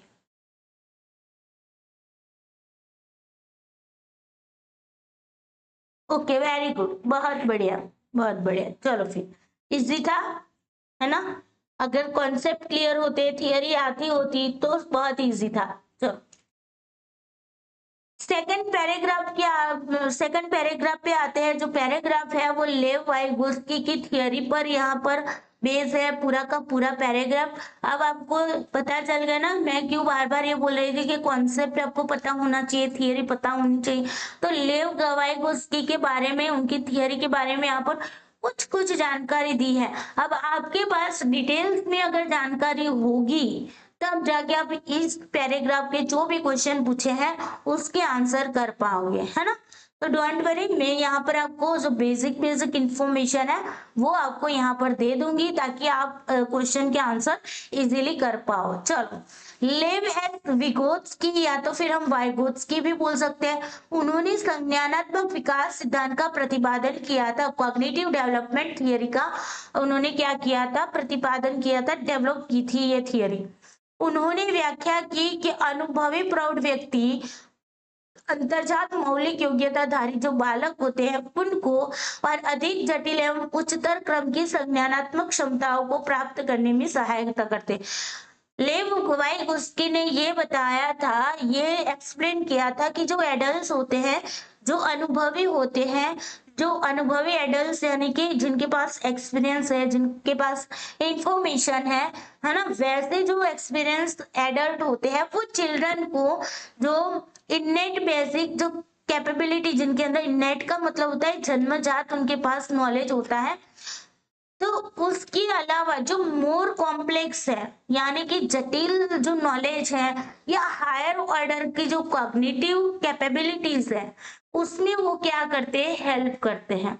मतलब कि मान लीजिए कि आपको कोई कॉन्सेप्ट नहीं आ रहा है तो आपसे ज्यादा जिनको नॉलेज है उनके पास आप जाओगे और वो पर्सन आपको क्या करेगा? सिखाएगा। जैसे आप अभी सीख रहे हो ना, आप अभी मेरे से सीख रहे हो तो मैं आपसे थोड़े से ज्यादा एक्सपीरियंस हूँ, है ना? तो मैं जब आप लोगों को पढ़ा रही हूँ, समझा रही हूँ, सिखा रही हूँ तो उसके बारे में यहाँ पर क्या हो रहा है कि मैं आपको हेल्प कर रही हूँ। यही बात उन्होंने एक्सप्लेन की है लेव वाइगोत्स्की ने अपनी कॉग्निटिव डेवलपमेंट थियरी के अंदर। अब इस क्षमता का वर्णन और मूल्यांकन करने के उद्देश्य से उन्होंने जेडपीडी की कॉन्सेप्ट का प्रस्ताव दिया था। ओके, यहाँ पर देखो जेडपीडी क्या होता है वो आपको कब पता चलेगा? जब आपने ये पूरी थियरी पढ़ी होगी तब। इन्होंने इसको डिस्क्राइब करने के लिए, मतलब कि जो एडल्ट होते हैं, एक्सपीरियंस एडल्ट होते हैं, वो बच्चों को हेल्प करते हैं उनके कॉग्निटिव डेवलपमेंट के अंदर, कॉग्निटिव लेवल पे उनको हायर लेवल के जो चीजें उनको नहीं पता है, नहीं आती हैं, उनमें उनको समझाने के लिए हेल्प करते हैं। तो उसको डिस्क्राइब करने के लिए उन्होंने क्या किया? जेडपीडी का एक कॉन्सेप्ट दे दिया था। ओके, विगोत्स्की के चिंतन के आधार पर एक संस्थानिक प्रक्रम विकसित किया गया, जिसमें अपेक्षाकृत अधिक ज्ञान संपन्न साझेदार बालक के अधिगम संबंधी आवश्यकता के अनुरूप सहयोग की मात्रा और इसके स्वरूप में अंतःक्रिया के क्रम में समायोजन किया जाता है। मतलब बालक को जो चीज नहीं आती है वो उसके जो उससे ज्यादा नॉलेजेबल पर्सन है वो उसे क्या करेगा? उसको नॉलेज देने की कोशिश करेगा, उसको हेल्प करेगा ताकि बालक जो है, जो बच्चा है, वो अपनी लर्निंग में क्या हो सकता है? आगे बढ़ सकता है ना? अपनी लर्निंग के जो गोल होता है वहां तक वो पहुंच सकता है। वाइगोत्स्की के अनुसार मनोवैज्ञानिक उपकरण और चिन्हों से चिंतन प्रक्रिया सुकर होती है और इसके लिए निर्देश प्राप्त होता है। मतलब कि उन्होंने कहा कि psychological test and tools and science जो होता है वो क्या करता है, direct thinking process and facility को प्रोवाइड कराता है। ओके, ये बात है। अब देखो पैराग्राफ में से डायरेक्ट क्वेश्चन में जाओगे तो मुझे नहीं लगता कि आपको कोई भी आंसर आएगा, बिकॉज क्वेश्चन जो पूछे है ना वो थियरी बेस्ड है। तो ये तो बस पैराग्राफ तो सिर्फ दिखावा है, मैं ये बोलूंगी। ओके, चलिए मैं आपको थोड़ी सी थियरी समझा देती हूँ लेवाइगोस्की की, उसके बाद हम आगे चलेंगे ओके क्वेश्चन की, ताकि आप इजीली आंसर कर पाओ। अब देखो लेवाइगोस्की ने जो कॉग्निटिव डेवलपमेंट थियरी दी है ना, उसको दूसरा नाम हम ये देते हैं social cultural theory of cognitive development, मतलब सामाजिक सांस्कृतिक सिद्धांत किसका, तो कॉग्निटिव डेवलपमेंट का, है ना, बोधात्मक विकास का सामाजिक सांस्कृतिक सिद्धांत इसको बोला जाता है। ये किसने दी, लेव वाइगोत्स्की ने दी है, लेव वाइगोत्स्की। ओके, इन्होंने ये थियरी दी है। तो उन्होंने सोशल कल्चरल थियरी क्यों दिया भाई, बच्चा जो है वो किसी ना किसी से हेल्प लेता है। अब जिनसे भी वो हेल्प लेता है वो सारे लोग कैसे होते हैं, सोशल होते हैं, सामाजिक होते हैं। अगर आप अपने मम्मी पापा की, अपने भाई बहन की, अपने टीचर्स की, किसी की भी हेल्प लेकर आप अपने गोल तक पहुंचते हैं, आपको जो नॉलेज नहीं है उस नॉलेज को आप क्या करते हैं, गेन करते हो, तो वो सारे लोग समाज से रिलेटेड है ना, मम्मी पापा भाई बहन पड़ोसी जो भी लोग हैं, टीचर्स वगैरह, सब लोग समाज से जुड़े हैं ना, और संस्कृति से जुड़े हुए होते हैं। इसीलिए social cultural theory of cognitive development भी इसको बोला जाता है। अब इसके अंदर क्या है, 3 टर्म्स दिए हैं। लेव वाइगोस्की ने अपने सिद्धांत के अंदर 3 टर्म्स को यहाँ पर बताया है। एक है एमकेयू, एक है आपका स्कैफोल्डिंग, ओके, स्कैफोल्डिंग, और तीसरा है आपका जेडपीडी। के ओ का फुल फॉर्म होगा मोर नॉलेजेबल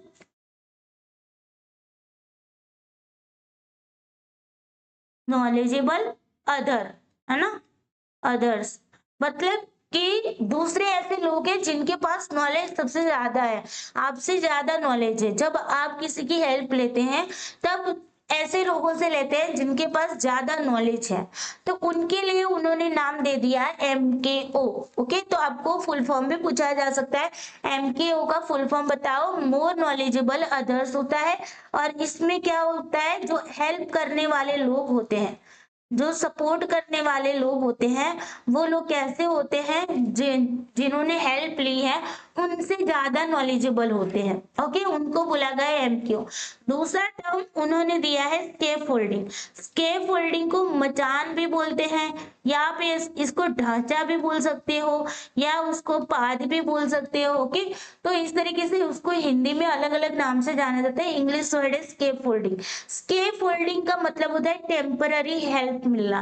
क्या है, टेम्पररी हेल्प मिलना। अब देखो आप जो भी हेल्प लेंगे वो टेम्पररी ही लेंगे, है ना, आप जो भी हेल्प ले रहे हैं वो पूरी लाइफ टाइम के लिए तो मेरे पास हेल्प नहीं ले रहे हैं। अब सीखने आए हैं, यूजीसी नेट का कोर्स कर रहे हैं मेरे पास, है ना, मेरे साथ पढ़ रहे हैं, तो टेम्पररी हेल्प ले रहे हैं, है ना। जब आपको आ जाएगा तो फिर आप थोड़ी ना मेरे पास आओगे, फिर तो खुद से ही आप किसी और को सिखाओगे, है ना। तो यहाँ पर क्या होती है कि जो हेल्प ली जाती है वो टेम्पररी होती है, मतलब थोड़े टाइम के लिए होती है। जब आपको आ जाता है फिर आपको उसके बारे में हेल्प की जरूरत नहीं पड़ती है। तो जब भी वयस्क की मदद से हम सीखते हैं, अडल्ट की मदद से सीखते हैं, जिनके पास मोर नॉलेज है, ज्यादा नॉलेज है, उनसे हम कुछ सीखते हैं और हेल्प लेते हैं, तो वो हेल्प कैसी होती है, टेम्पररी हेल्प होती है, तो उनको बोला जाता है स्केप फोल्डिंग। क्या बोला जाता है, स्केप फोल्डिंग बोला जाता है। और उसके बाद एक होता है, देखो स्केप फोल्डिंग में आप ऐसा भी समझ सकते हैं, जैसे कि मान लीजिए आप छोटे थे तो आपने साइकिल चलाना सीखा होगा।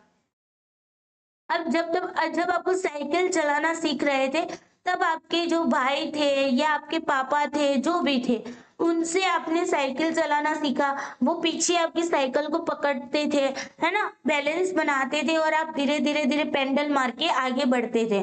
तो ये जब सीख रहे थे वो कैसी हेल्प थी, टेम्पररी हेल्प थी, जिसको हम स्केप होल्डिंग बोल सकते हैं। इसको क्या बोल सकते हैं, स्केप होल्डिंग बोल सकते हैं, है ना।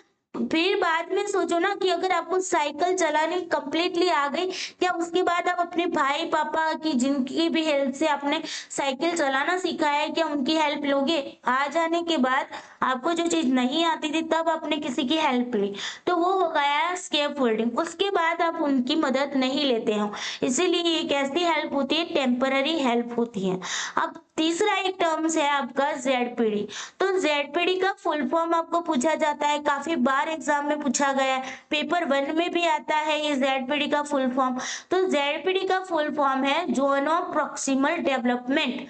ध्यान रखिएगा, पेपर 1 में भी आता है, पेपर 2 में भी, साइकोलॉजी में भी आता है।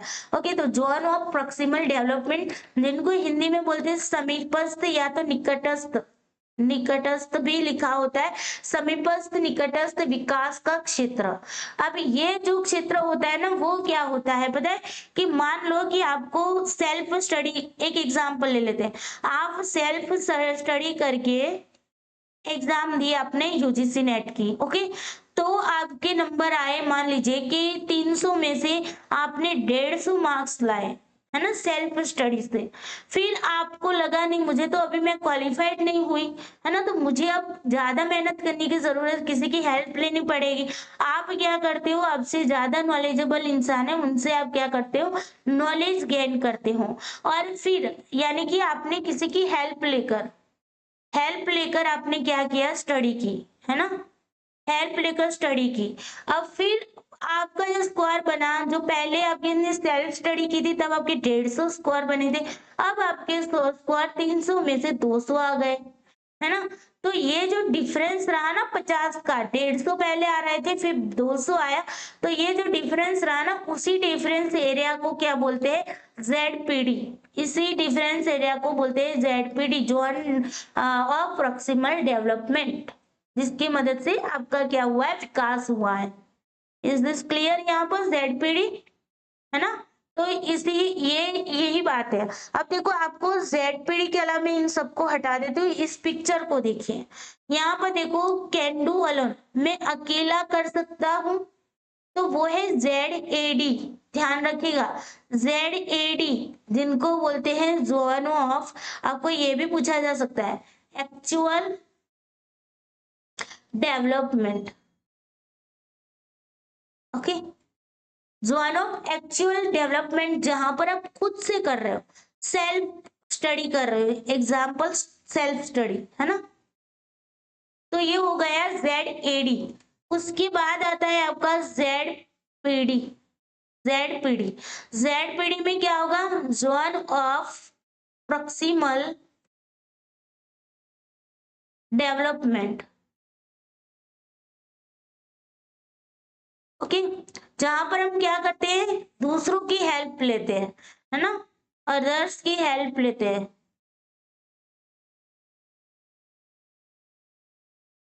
अदर्स की हेल्प लेते हैं, जो मोर नॉलेजेबल पर्सन है उनकी हेल्प लेकर हम क्या करते हैं, अपनी जो स्कोर्स है उनको बढ़ा रहे हैं ना, अपनी नॉलेज को बढ़ा रहे हैं, तो उसको बोला जाता है जेडपीडी। तो पहले आप अकेले स्टडी कर रहे हैं तो वो जेडएडी का एरिया था, और फिर आपने किसी की हेल्प ली और उनकी हेल्प से आपने जो अपने डेवलपमेंट को बढ़ाया, अपने स्कोर्स को बढ़ाया, तो उसको बोला जाता है जेडपीडी। ओके, और कैन नॉट डू, मैं नहीं कर सकता हूँ, तो क्यों, आउट ऑफ रीच जोन, जो जोन के बाहर का आपका जो एरिया है, उसके बाहर का मतलब ये एरिया है, उसको हम बोलते हैं out of reach zone. Is this clear, आपको ये दोनों चीजें याद रखनी, ये दोनों लेयर जो है उसको याद रखना है। ओके, तो आई होप पूरी थियरी आपको समझ में आ गई होगी। तो यहाँ पर जेडपीडी क्या होता है, क्योंकि कि जो आप किसी की हेल्प को लेकर और किसी की हेल्प के बिना जो आप लर्न कर रहे हैं उनके बीच का जो डिफरेंस होता है, डिस्टेंस होता है, उन्हीं को बोलते हैं जेडपीडी। Is this clear? चलो अब चले क्वेश्चन पे। अगर क्वेश्चन पे चलने के लिए रेडी है तो क्वेश्चन का क्यू लिख दीजिए। चलिए फटाफट से सारे के सारे बच्चे क्यू लिख देंगे। वीडियो को लाइक शेयर जरूर करेंगे। आपकी लाइक शेयर को मैं देखूंगी, उसके बाद मैं नेक्स्ट क्लास लेकर आऊंगी साइकोलॉजी।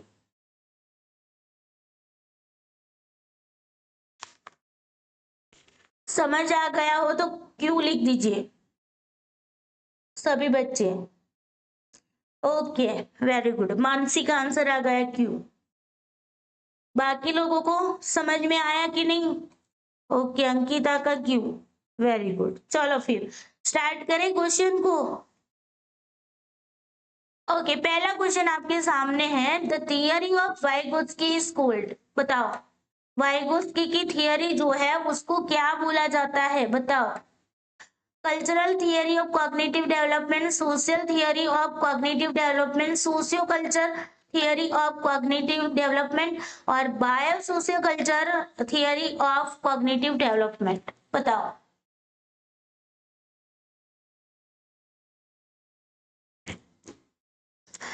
पहले क्वेश्चन का आंसर दो।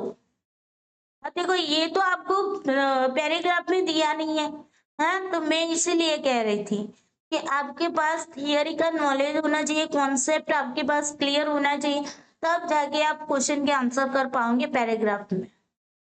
चलो पहले क्वेश्चन का आंसर करो, क्वेश्चन नंबर 1 का आंसर करो। अंकी का आंसर आ गया, वेरी गुड। बाकी सारे, नरेश का आ गया। क्वेश्चन नंबर लिखो भाई, क्वेश्चन नंबर लिख कर आंसर करें, अदरवाइज मुझे क्या पता किस क्वेश्चन का आंसर कर रहे हो। चलो वीडियो को लाइक शेयर जरूर करना है, ओके। इतना काम तो आप लोग मेरे लिए कर ही सकते हो। Okay very good. तो third is the correct answer, socio culture theory of cognitive development. जो वाइगोस्की की जो थियरी है उसी को ये नाम से बोला जाता है, ओके। चलो फिर नेक्स्ट क्वेश्चन पे आ जाओ। क्वेश्चन नंबर 2 कह रहा है कि जेडपीडी का फुल फॉर्म बताए। देखो ये भी पैराग्राफ में नहीं दिया है ना, जेडपीडी का फुल फॉर्म कहाँ दिया है, पैराग्राफ में नहीं दिया था। तो बताओ जेडपीडी का full form, zone of postnatal development, zone of proximal development, zone of proximodistal development and है जोन ऑफ प्रॉक्सिमल डिस्टेंस। बताओ। चलो आंसर करो, अगर थियरी पता होगी तो फटाफट से आंसर हो जाएंगे, है ना, टाइम भी नहीं लगेगा पैराग्राफ में। क्वेश्चन नंबर 2 का आंसर करो, क्वेश्चन नंबर लिखो फिर उसका आंसर लिखो सभी बच्चे।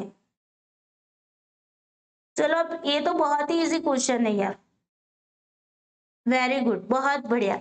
Zone of proximal development second is the correct answer, है ना, जोन ऑफ प्रॉक्सिमल डेवलपमेंट। चलो वेरी गुड, बहुत बढ़िया। अब आ जाओ क्वेश्चन नंबर 3 पे आ जाते हैं। देखो जेडपीडी डिफाइन करते वाइगोत्स्की के द्वारा जो जेडपीडी डिफाइन किया गया है वो किस तरीके से डिफाइन किया गया, मतलब उसकी डेफिनेशन किस तरीके से दी गई है जेडपीडी की। ऑप्शन है पहला कि जब बालक अकेले में कार्य करता है और जिस स्तर तक वह किसी प्रौढ़ व्यक्ति की सहायता से पहुंचने में सक्षम होता है, इन दोनों के मध्य विकासात्मक स्तर के अंतर द्वारा अधिगम के प्रति संवेदनशीलता का क्षेत्र अभिलक्षित होता है। ओके ये पहला ऑप्शन है। दूसरा ऑप्शन कह रहा है किसी ज्ञात चीज का प्रयोग करने की अभियोग्यता और इसी तरह की कार्यनीति के प्रयोग से होने वाले लाभ के मध्य अंतर का क्षेत्र। तीसरा कह रहा है कि इस अधिगम का क्षेत्र जिसे बालक ने अनुभव से सीखा है और सामान्यतया विश्व के बारे में वह जानता है। चौथा ऑप्शन कह रहा है कि परिवर्तन के अनुरूप ढालने की योग्यता का क्षेत्र और ऐसे वातावरण का चयन जिससे बालक की आवश्यकता एवं समाज और संस्कृति से अधिगम की इच्छा की सर्वोत्तम पूर्ति होती है। बताओ क्या होगा। बहुत ही सिंपल सा क्वेश्चन है, क्योंकि मैंने आपको 3 टर्म्स समझाए, उन्हीं में से जेडपीडी को समझाया था, वही वाली बात यहाँ पर है। क्वेश्चन नंबर 3 का आंसर करो भाई, फटाफट से आंसर आने चाहिए भी, क्वेश्चन को देखते ही आंसर आने चाहिए। अब मैंने क्या समझाया था जेडपीडी में। जेडपीडी में क्या समझाया था? अंकिता क्वेश्चन नंबर लिखो। आंसर 1 तो कर दिया, लेकिन किस क्वेश्चन का किया है बताओ। क्वेश्चन नंबर 3 का आंसर करिए।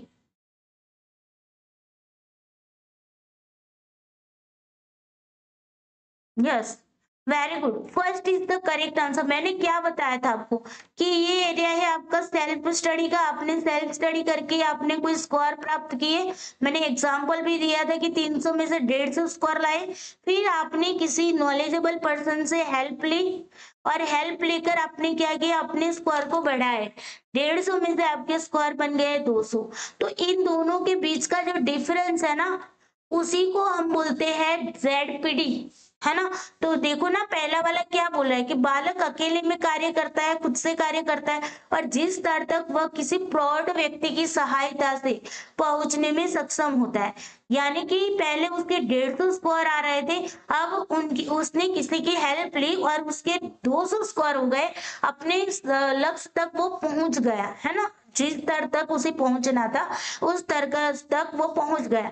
और इन दोनों के मध्य जो विकासात्मक स्तर के अंतर को, जो डेवलपमेंट का डिफरेंस हुआ ना, कि पहले उसका 150 तक का ही डेवलपमेंट था, और फिर उसका डेवलपमेंट बढ़ा और 200 हो गया भाई, है ना। विकास तो होना उसके अंदर, तो उसके बीच का जो डिफरेंस है ना, उसी के द्वारा जो लर्निंग के प्रति जो संवेदनशीलता का जो क्षेत्र होता है, वो होता है यहाँ पर। तो यही तो बात है यार, है ना। तो first is the correct answer. Question 3 में कौन सा आएगा? पहला आंसर सही है। जिन बच्चों ने पहला आंसर किया उनका आंसर बिल्कुल सही है। चलो अब आ जाओ क्वेश्चन नंबर 4 पे। क्वेश्चन नंबर 4 कह रहा है कि शैक्षणिक प्रक्रिया जिसमें अपेक्षाकृत अधिक ज्ञानवान साझीदार अंतःक्रिया के क्रम में बालक की अधिगम आवश्यकताओं के अनुरूप सहयोग की मात्रा और प्रकार का समायोजन किया जाता है, उनको क्या कहा जाता है बताओ। ऐसी प्रोसेस है, शैक्षणिक प्रक्रिया है, जिसके अंदर क्या होता है कि बच्चा जो है वो अधिक ज्ञानवान साझेदार, यानी कि जिनके पास नॉलेज ज्यादा है, मोर नॉलेजेबल पार्टनर है, जो कि एडल्ट है ना। तो उनके साथ मिलकर वो उनकी हेल्प से वो क्या करता है, अपने नॉलेज को बढ़ाता है। यहाँ पर यही बात है, उनकी लर्निंग नीड को बढ़ाता है, बच्चों की लर्निंग नीड को बढ़ाता है। तो उसको हम क्या कहते हैं बताओ। इसको टैसिट नॉलेज बोलते हैं, सोशल रेफरेंसिंग बोलते हैं, प्रेगमेटिस्ट बोलते हैं, या स्केप फोल्डिंग बोलते हैं बताओ।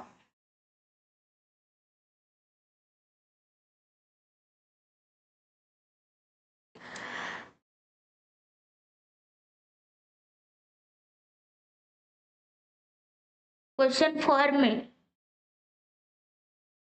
गलतियां क्यों कर रहे हो? मैंने समझाया था ना कि ये folding is the correct answer. भाई क्या होता है देखो, समझो कि एक मोर नॉलेजेबल जो पर्सन है ना, मोर नॉलेजेबल जो पर्सन है या पार्टनर है, जो जो भी है, उनकी हेल्प से, उनकी हेल्प से क्या करता है बच्चा, उनकी हेल्प से, सॉरी यहाँ पर से लिख लेते, उनकी हेल्प से क्या करता है बच्चा, अपना लर्निंग करता है। चिल्ड्रन जो है, बच्चे हैं, वो हेल्प लेकर क्या करते हैं, अपने अधिगम की आवश्यकताओं के अनुरूप उनको जो लर्निंग की जो नीड है, उस नीड के हिसाब से हेल्प लेते हैं और वो एडजस्ट करते हैं, है ना। तो मतलब उनको जो नहीं आता है वो दूसरों के साथ, दूसरों की हेल्प से वो सीखते हैं। तो इसी को तो बोलते हैं, जो टेम्पररी हेल्प लेते हैं उसी को तो स्कैप फोल्डिंग बोलते हैं। सिंपल सा मीनिंग था ना, कंफ्यूज बिल्कुल भी नहीं होना है आपको, सिर्फ समझना था कि इसमें क्या बताया जा रहा है। तो fourth is the correct answer. Okay, चलो लास्ट क्वेश्चन है आज के क्लास का भी और पैराग्राफ का भी। क्वेश्चन 5 कह रहा है कि मनोवैज्ञानिक युक्तियां और जो चिन्ह होते हैं, साइन होते हैं या टूल्स होते हैं, यथा भाषा, गणना, स्मृति विज्ञान है, बीज गणितीय संकेत है, कला है, लेखन, जिससे चिंतन की प्रक्रिया सुकर हो जाती है और इसका निर्देश प्राप्त होता है, इसे वाइगोत्स्की ने क्या कहा है? इसको क्या कहा है? इसको मॉडरेटर्स कहा है, मीडिएटर्स कहा है, कन्फाउंडर्स कहा है या फैसिलिटेटर्स कहा है?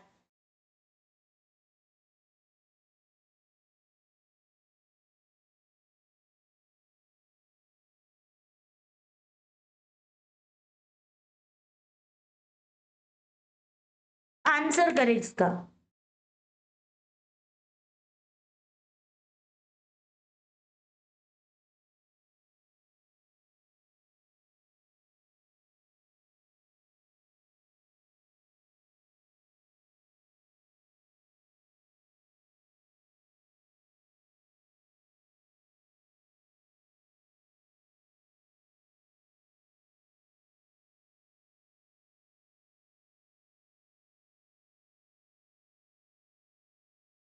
चलो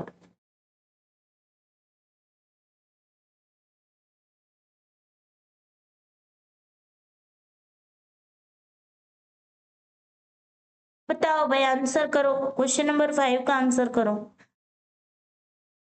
देखो यहाँ पर समझिए, ये देखो जो भी साइकोलॉजिकल टूल्स है या साइंस है जिसके अंदर हम लैंग्वेज का यूज कर सकते हैं, काउंटिंग का यूज करते हैं, नेमोनिक्स बनाते हैं, अलजेब्रिक सिंबल्स का यूज करते हैं, आर्ट का यूज करते हैं, राइटिंग का यूज करते हैं, है ना? तो वो क्या, किसको मतलब आपकी जो थिंकिंग प्रोसेस होती है ना उसको डायरेक्ट और फैसिलिटेट बनाता है, तो उसको बोला जाता है मीडिएटर्स। मीडिएटर्स यानी मध्यस्थी कर रहा है, जिसकी मदद से हमारी जो थिंकिंग प्रोसेस है ना वो डायरेक्ट हो रही है, फैसिलिटेट होती है, उसको सुविधा प्रोवाइड की जाती है। ओके, तो बीच वाला जो होता है ना, अगर मान लो कि ये आप है और यहाँ पर थिंकिंग प्रोसेस हो रही है, तो ये थिंकिंग प्रोसेस के लिए हम जिस भी टूल्स वगैरह का यूज कर रहे हैं, साइंस टूल्स जिसका भी यूज कर रहे हैं, तो वो सारे किस में आएंगे? मीडिएटर्स में आएंगे। मध्यस्थी कर रहे हैं जिनकी मदद से हमारे अंदर क्या हो रही है? थिंकिंग हो रही है। ओके, थिंकिंग प्रोसेस हो रही है, तो उसको बोलेंगे मीडिएटर्स, यानी कि second is the correct answer. समझ आया ना मीडिएटर्स का मतलब? मॉडरेटर क्या होगा? मॉडरेटर्स मतलब चेंज करता है चीजों को, है ना, कंट्रोल करता है, चेंज करता है। तो यहाँ पर थिंकिंग प्रोसेस को कंट्रोल नहीं की जा रही है, लेकिन थिंकिंग प्रोसेस को फैसिलिटी प्रोवाइड कर की जा रही है, उसको डायरेक्ट तरीके से उसको थिंकिंग प्रोसेस में हेल्प की जा रही है ना? तो उसको बोलते हैं मीडिएटर्स। Is this clear? चलो फिर, आज का क्लास आई होप आप लोगों को अच्छा लगा होगा। वीडियो को लाइक शेयर जरूर कर देना, आपके लाइक के बेसिस पे ही मैं नेक्स्ट क्लास लेकर आने वाली हूँ, सच्ची बोल रही हूँ। ओके, तो लाइक जरूर करिए, शेयर भी जरूर करिए। साइकोलॉजी की क्लास है, तो जो भी साइकोलॉजी वाले बच्चे हैं उनके साथ शेयर करना। ओके, चलो, और कमेंट करके जरूर बताना कि आपको क्लास कैसी लगी, आपको क्या क्या समझ में आया। ओके, सारा पॉजिटिव कमेंट करके बताना जरूर से। चलो, bye bye, take care you सबको, जय श्री कृष्णा।